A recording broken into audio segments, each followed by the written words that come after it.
لله رب العالمين والصلاة والسلام على سيد المرسلين وعلى آله وصحابته أجمعين. سبحانك لا علم لنا إلا ما علمتنا إنك أنت العليم الحكيم. سبحانك لا فهم لنا إلا ما فهمتنا إنك أنت الجواد الكريم. وقل رب زدني علما. أعوذ بالله من الشيطان الرجيم.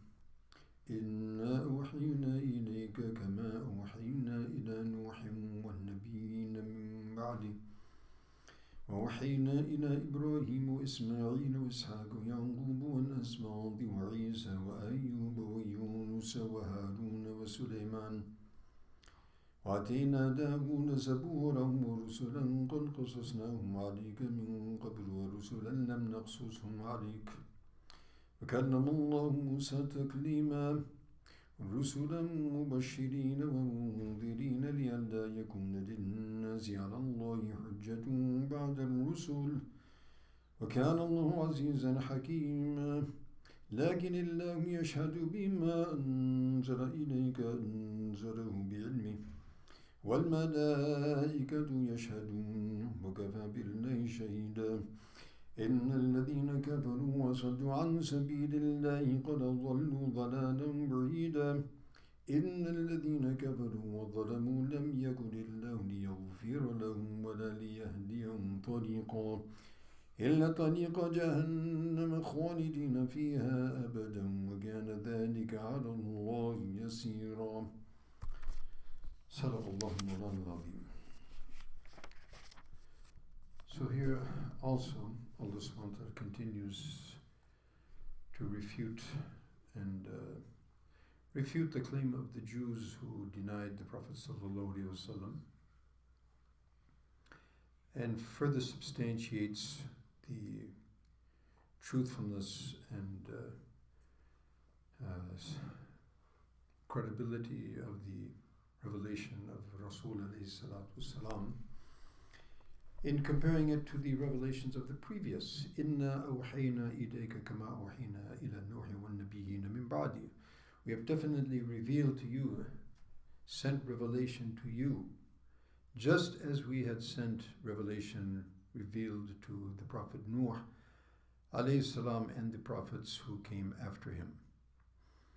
And the ulama have mentioned that the first messenger, Rasul, who was sent to humanity was Sayyidina Nuh alayhi salam. Sayyidina Adam alayhi salam was a prophet. He was sent by Allah subhanahu wa ta'ala, and his sphere of effort was within his family. And they mentioned that from his time up until the time of Nuh alayhi salam, people had basically been on Tawheed, and then they began to deviate, and therefore Sayyidina Nuh alayhi salam was the first Rasul to sent with a risala, with a message of Tawheed, to bring people back to Tawheed and back to Deen. Also, the encouragement and motivation through Targheeb and Tarheeb, and giving the glad tidings of the benefits and the rewards for the obedient, and the chastisement for the disobedient was also a salient feature, as they mentioned regarding the Risala of Sayyidina Nuh alayhi salam. And also, وَأَوْحَيْنَا إِلَى إِبْرَاهِيمُ وَإِسْمَعِيلُ وَإِسْحَاقُ وَيَعْقُوبُ الْأَسْبَاطِ. And also, Allah subhanahu wa ta'ala says, we have also revealed the sent revelation to Ibrahim, Ismail, Ishaq, Yaqub al-Asbat. Asbat being, basically we say a sibt, which is generally the progeny, or sometimes it's used as the grandchildren or the progeny of Sayyidina Yaqub. And of course, the many prophets from the lineage of Sayyidina Yaqub, Bani Israel, the Bani meaning the children of Israel, and Israel was another name of Sayyidina Yaqub alayhi salam. So in that progeny, of course, were many prophets. Rasul alayhi salatu wasalam mentions that there was 124,000 prophets that came to the earth. 313 among them were Rusul. And so many prophets came, and Rusul were ones, the different opinions as to what's the differentiation. Perhaps the most comprehensive or the most suitable may be that they were sent with a Sharia, they were sent with a book, they were sent with a new sort of update of Sharia and legislative system. However, all the prophets and all the Rusul, they were absolutely muttafiq, agreed in matters of belief. Belief never changes. That's a static. Allah is Allah, Jannat is Jannat, Akhirat is Akhirat, and all of the unseen world is a static. It remains as it was, it remains and will always be. The various incremental stages of development of Sharia, that was something which was a dynamic and ended with the prophethood of Rasul ﷺ. And similarly, revelation was given to Isa, and of course Isa is mentioned here specifically because, of course, the Yahud denied his prophecy and denied his prophethood. And of course here it's substantiated. Ayub, Yunus, and all of these have various idiosyncrasies. Sayyidina Ayub alayhi salam, Sayyidina Yunus alayhi salam, Harun, Sulaiman, Watina Dawood Zabura. And Allah subhanahu wa ta'ala mentions that he has given Dawood the Zabur. And the Zabur was, of course, is one of the 4 books that we must believe in. And the Zabur is, why is it mentioned specifically and not the Torah and other books? Injil is not mentioned, Torah is not mentioned. Perhaps the ulama mentioned that in the Zabur there was a direct mention of Prophet Muhammad sallallahu alaihi wasallam and some of the signs of his coming. Also, Zabur was peculiar in that it didn't have new sharia, it didn't have new legislation. It was a book of admonitions, basically. It's better known in the English language as the Book of Psalms in the biblical tradition. How close is that to the original? Allah knows best, but of course all of those books have been changed quite a lot. The only one which remains in its pristine form is, of course, the Holy Quran. وَرُسُلًا قَدْ قَصَصْنَاهُمْ عَلَيْكَ مِنْ قَبْلُ وَرُسُلًا لَمْ نَقْصُصْهُمْ عَلَيْكَ. And there's many prophets which we have mentioned to you previously in the Quran. Many of them are mentioned. وَرُسُلًا لَمْ نَقْصُصْهُمْ عَلَيْكَ. And Rusuls and prophets, messengers which we have not mentioned them by name to you. As we mentioned, out of 124,000, obviously many are not mentioned. It's not relevant for their mention. وَكَلَّمَ اللَّهُ مُوسَى تَكْلِيمًا. And Allah subhanahu wa ta'ala, as other prophets, had various idiosyncrasies and various specialities. Then the speciality of Sayyidina Musa was that he used to speak directly to him. Not that he didn't speak directly to other prophets as well, but this was a very prolific idiosyncrasy of Sayyidina Musa alayhi salam, that Allah used to speak directly to him quite often. وَرُسُلًا مُبَشِّرِينَ وَمُنذِرِينَ. And this is why the Rusul were sent to give glad tidings to the believers and the doers of righteousness. وَمُنذِرِينَ, and warners to the disbelievers and those who are involved in disobedience. لَا يَكُونَ لِلنَّاسِ عَلَى اللَّهِ حُجَّةٌ. And by sending these prophets, there can no longer be a plea or an excuse for mankind against Allah subhanahu wa ta'ala. Very clearly, Allah subhanahu wa ta'ala has explained his deen in the example of the prophets, and no excuse remains.